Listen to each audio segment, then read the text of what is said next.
Pernah kepikiran nggak? Apa sih yang bikin pernikahan itu bukan cuma sekedar kontrak biasa, tapi jadi sebuah ikatan yang suci? Nah, hari ini kita bakal bedah bareng-bareng desain rumit di balik pernikahan dalam Islam. Anggap aja ini kayak kita lagi ngintip cetak biru sakral yang udah teruji oleh zaman. Dan pertanyaan ini benar-benar jadi fondasi pembahasan kita. Jadi apa aja sih sebetulnya komponen-komponen fundamental yang harus ada buat ngebangun pernikahan yang kokoh, yang sah, bukan cuma karena cinta, tapi juga di mata agama. Oke, kita mulai dari bagian pertama, cetak birunya. Kita coba definisikan dulu deh strukturnya kayak apa. Jadi kalau kita ngomongin pernikahan dalam Islam, apa sih sebenarnya yang kita maksud? Nah, ini penting banget nih, soal bahasa. Kita harus bisa bedain antara nikah sama kawin. Kalau kawin yaitu istilah umum ya kan, bisa juga dipakai buat hewan. Tapi nikah, wah ini beda banget. Ini istilah khusus buat ikatan yang formal, yang sakral antara manusia. Bobotnya itu loh, spiritual dan hukumnya, dalam banget. Coba deh perhatiin, ada yang menarik di sini. Mau dilihat dari kacamata hukum Islam atau hukum negara kita, tujuan akhirnya tuh sama. Sama-sama pengen membentuk keluarga yang langgeng, yang bahagia, yang landasannya nilai-nilai luhur. Ini nunjukin betapa sentralnya institusi pernikahan di masyarakat kita. Oke, lanjut ke bagian 2. Anggap aja pernikahan itu kayak bangunan. Nah, setiap bangunan yang kokoh itu kan butuh fondasi yang kuat, bener nggak? Dalam Islam, fondasi ini namanya rukun. Ini adalah pilar-pilar utama yang, nggak bisa diganggu-gugat. Yuk kita bedah satu-satu. Dan ini poinnya krusial banget. Ini bukan soal teknis atau formalitas biasa ya. Kalau satu aja dari rukun ini nggak ada, pernikahan itu batal. Dianggap nggak pernah ada sama sekali. Batal demi hukum. Sebegitu fundamentalnya pilar-pilar ini. Rukun yang pertama, ya jelas harus ada pasangannya. Calon suami dan calon istri. Kedengarannya simpel ya, tapi penekanannya tuh di sini. Identitas mereka harus jelas, harus pasti. Nggak boleh ada keraguan sama sekali siapa yang mau nikah. Pilar yang kedua, wali nikah. Nah, ini wali dari pihak mempelai perempuan. Perannya ini kunci banget. Karena dialah yang secara formal menyerahkan atau menikahkan si mempelai perempuan lewat ucapan yang kita kenal sebagai ijab. Dan yang jadi wali ini nggak bisa sembarangan orang loh. Ada urutannya, ada hierarkinya, dan ini ketat banget. Urutannya itu mulai dari ayah, kalau nggak ada, baru kakek dari pihak ayah. Terus saudara kandung laki-laki, dan seterusnya ke bawah. Tujuannya apa? Biar selalu ada figur otoritas yang jelas untuk mewakili mempelai perempuan. Lanjut ke pilar ketiga, ini soal transparansi dan kesaksian publik. Harus ada saksi.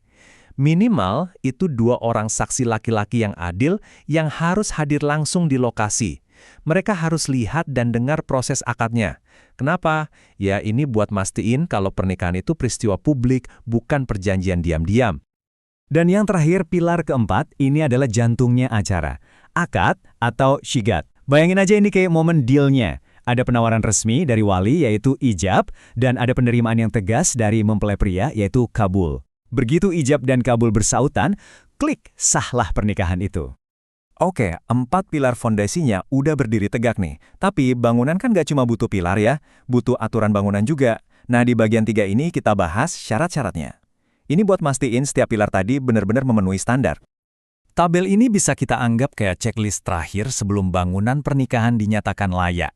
Coba lihat deh detailnya. Pasangannya harus sama-sama muslim, nggak ada paksaan, calon istrinya nggak lagi dalam masa iddah, walinya harus laki-laki muslim yang berakal sehat, bahkan saksinya pun ada syaratnya. Semua syarat ini ada tujuannya, yaitu untuk melindungi kesucian ikatan itu sendiri dan hak semua orang yang terlibat. Oke, sekarang bangunan kita udah jadi. Fondasinya kuat, aturannya diikutin. Terus gimana? Apa status hukumnya? Nah, di bagian 4 ini, kita bakal lihat sertifikat kelayakannya. Gimana Islam memandang status dari ikatan pernikahan ini. Nah, ini sering banget jadi salah paham. Banyak yang ngira menikah itu hukumnya sama buat semua orang. Padahal nggak gitu. Faktanya, dalam Islam, hukum melaksanakan pernikahan itu sendiri bisa beda-beda. Sifatnya dinamis, tergantung banget sama kondisi pribadi masing-masing orang. Lihat di spektrumnya ini, luas banget kan?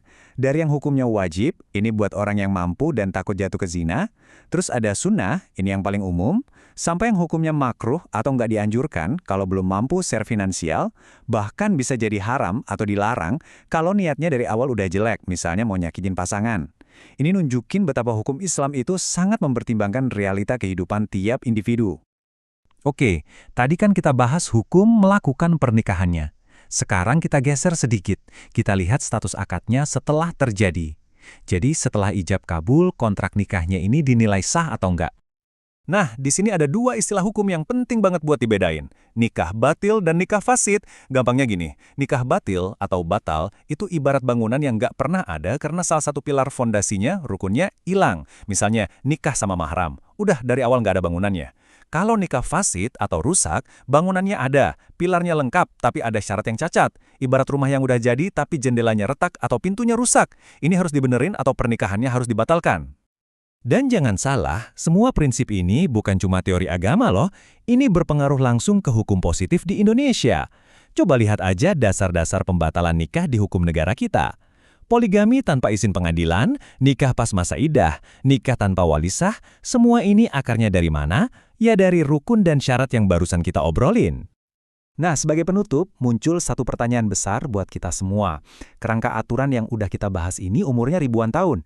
Di dunia modern yang serba cepat ini, kira-kira cetak biru sakral ini masih jadi sumber stabilitas yang abadi atau justru malah menghadirkan tantangan-tantangan baru? Ini pertanyaan yang menarik banget buat kita renungkan sama-sama. Oke, terima kasih udah menyimak.